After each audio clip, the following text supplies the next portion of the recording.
السلام علیکم ورحمۃ اللہ وبرکاتہ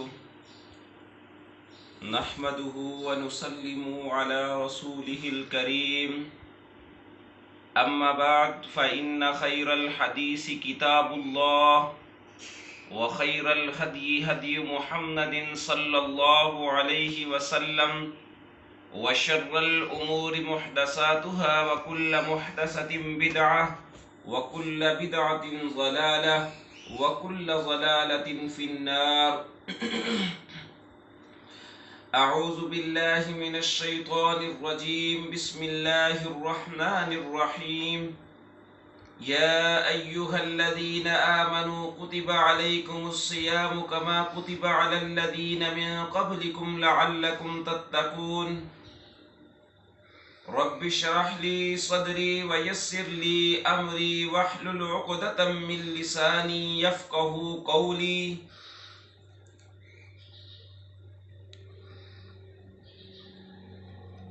اللهم صل على سيدنا ومولانا محمد وعلى آل سيدنا ومولانا محمد وبارك وسلم وصل عليه میرے بھائیو، جیسا کہ آپ کو پتہ ہے کہ رمضان المبارک کی آمد ہے،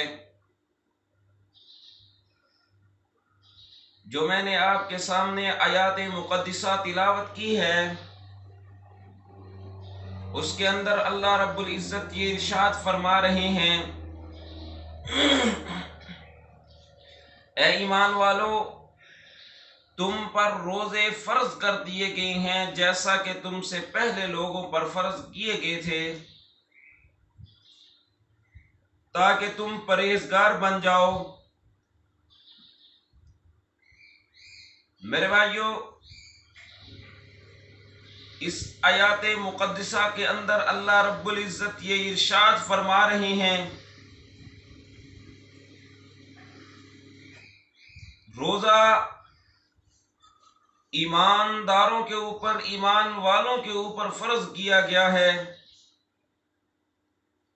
روزہ رکھنے کے لیے شرط یہ ہے کہ ایماندار ہونا ضروری ہے،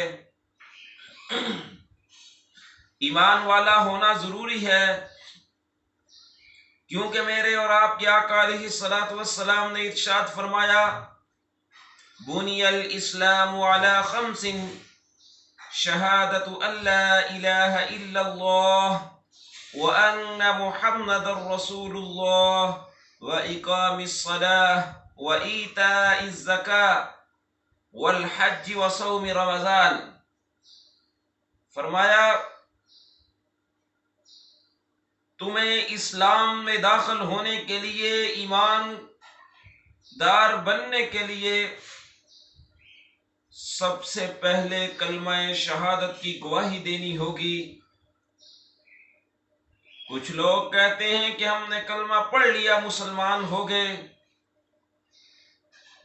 میرے بھائیو، اسلام میں داخل ہونے کے بعد ذمہ داری عائد ہوتی ہے کہ وَإِقَامِ الصَّلَاةِ، فرمایا نماز قائم کرو، وَإِيتَاءِ الزَّكَاةِ، اور زکوٰۃ دو، والحج، اور بیت اللہ کا حج کرو، وصوم رمضان، اور اگر تمہاری زندگی میں رمضان آ جائے تو اس کی تیاری کرو اور اس کے روزے رکھو۔ میرے بھائیو، اسلام کی بنیاد جیسے میں نے بتایا 5 چیزوں پر ہے۔ اس کا جتنے بھی ارکان ہیں، 5 جو ارکان ہیں، ان کو پورا کریں گے تو تب ہم اسلام کے اندر پورے داخل ہوں گے۔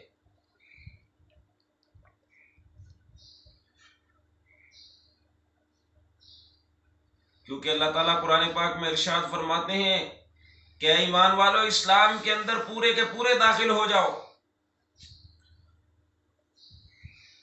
یہ نہیں کہ کلمہ طیبہ پڑھ لیا، اب نماز پڑھنے کی ضرورت نہیں، نماز بھی قائم کرنی ہے۔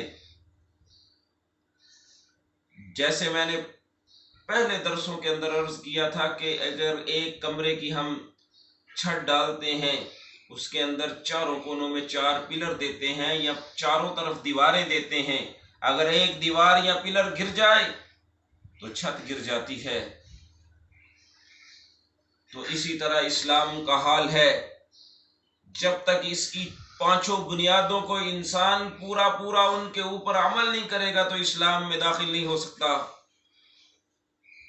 میرے بھائیوں، بات رمضان کی ہو رہی تھی. اگر ہم روزہ رکھیں گے تو اللہ تعالی کی طرف سے ہمیں انعامات کیا ملیں گے؟ ہمیں اللہ تعالیٰ تقوی دیں گے. ہم تقوی والے بن جائیں گے اور اللہ تعالیٰ بہت سارے برے کاموں سے ہمیں محفوظ رکھے گا اور بہت ساری ایسی غلط خواہشات سے اللہ تعالیٰ ہمیں محفوظ رکھیں گے. لیکن اس روزے کا کوئی فائدہ نہیں ہے جس کے اندر ہم اپنی خواہشات کو ختم کر کے، غلط کاموں کو ختم کر کے روزہ اچھی نیت کے ساتھ اور اچھی ایمانداری کے ساتھ رکھیں گے تو تب روزے کا ہمیں فائدہ ہوگا. آج روزہ رکھنے والے بہت سارے روزہ رکھتے ہیں، روزہ تو رکھ لیا لیکن جھوٹ کے اندر کمی نہیں کرتے، خواہشات کے اندر کمی نہیں کرتے. اس منہ باندھنے کا کیا فائدہ، بھوکا رہنے کا کیا فائدہ، جب ہم نے جو احکامات اللہ تعالی کی طرف سے نازل کرتا ہے، جو روزے کے عقائد و ضوابط ہیں، ان کے اوپر عمل نہیں کرنا. روزہ رکھا ہوا ہے، اپنے مسلمان بھائی کی غیبت بھی کر رہے ہیں. روزہ رکھا ہوا ہے، جھوٹ بھی بول رہے ہیں. روزہ رکھا ہوا ہے، غلط کاموں کے اندر مشغول بھی ہیں. روزہ رکھا ہوا ہے، ناپ تول میں کمی بھی کر رہے ہیں. میرے بھائیوں، ایسے روزے کا کوئی فائدہ نہیں ہے. اس طرح کا روزہ ہمیں اجر و ثواب دینے کی بجائے ہمیں الٹا عذاب میں مبتلا کر دیتا ہے. یہ وہ رمضان کا مہینہ ہے کہ جس کو اللہ رب العزت نے میرے اور آپ کے آقا علیہ الصلاۃ والسلام کو معراج کے اوپر بلا کر، اپنے پاس بلا کر اس رمضان کے مہینے کا گفٹ اور تحفہ دیا تھا. ایک نماز اور ایک روزہ. یہ اللہ تعالیٰ نے میرے اور آپ کے آقا علیہ الصلاۃ والسلام کو معراج کے اوپر گفٹ دیا تھا. اس گفٹ کا ہمیں احترام کرنا ہوگا. میرے اور آپ کے آقا علیہ الصلاۃ والسلام نے ارشاد فرمایا کہ شعبان میرا مہینہ ہے اور رمضان اللہ کا مہینہ ہے. اور حضرت عائشہ رضی اللہ تعالی عنہا فرماتی ہیں کہ آپ صلی اللہ علیہ وسلم اتنے روزے کسی اور مہینے میں نہیں رکھا کرتے تھے جتنے شعبان کے اندر رکھا کرتے تھے. اور شعبان کے آخری دنوں میں آپ صلی اللہ علیہ وسلم خطبہ ارشاد فرماتے کہ اے لوگو، تمہارے اوپر ایک ایسا مہینہ آنے والا ہے، تمہارے اوپر ایک ایسا مہینہ سایہ کرنے والا ہے جس کے اندر تم ایک لفظ قرآن پاک کا پڑھو گے تو اللہ تعالیٰ اس لفظ پڑھنے کے عوض تمہیں 70 نیکیاں عطا کریں گے. تم ایک نفل پڑھو گے، اللہ تعالیٰ اس کا فرض کے برابر تمہیں ثواب دے گا. تم ایک فرض ادا کرو گے تو اللہ تعالیٰ تمہیں 70 فرضوں کے برابر عطا کرے گا، ثواب دے گا. اور اس مہینے کے اندر ایک ایسی رات ہے جس کو لیلۃ القدر کی رات کہا گیا ہے. وہ اس رمضان کے آخری عشرے کی طاق راتوں کے اندر کوئی رات ہے جو انسان اس رات کو پا لیتا ہے، اللہ تعالیٰ اس کو 1000 مہینوں کی عبادت سے افضل ثواب دیتے ہیں۔ میرے بھائیو، رمضان سے پہلے ہمیں رمضان کی تیاری کرنی چاہیے، ہمیں اللہ تعالیٰ سے دعائیں مانگنی چاہیے کہ یا اللہ، یہ جو مہمان ہماری زندگی میں آ رہا ہے، اس کے ہمیں اندر زیادہ سے زیادہ نیکیاں اور عبادات کرنے کی توفیق دے۔ میرے بھائیو، اگر کوئی ہمارے گھر میں مہمان آ رہا ہوتا ہے تو ہم پہلے سے تیاری کرتے ہیں۔ یہ نہیں کہ جب مہمان آئے گا دیکھی جائے گی کیا پکانا ہے یا کیا کرنا ہے، اس سے ہمیں دشواری ہوتی ہے۔ ہم کہتے ہیں نہیں، ہمارے گھر مہمان آ رہا ہے، ہمیں اس کے آنے سے پہلے تیاری کرنی چاہیے۔ تو رمضان بھی اللہ کا مہینہ، یہ ہمارے لیے مہمان ہے، اس کے لیے ہمیں تیاری کرنی چاہیے۔ ہمیں زیادہ سے زیادہ توبہ استغفار کرنا چاہیے کہ یا اللہ، جو ہمارے گناہ ہیں ان کو معاف فرما کے ہماری زندگی میں جو رمضان آیا ہے اس کے اندر زیادہ سے زیادہ نیکیاں اور اس کی برکات سمیٹنے کی اللہ ہمیں توفیق دے دے۔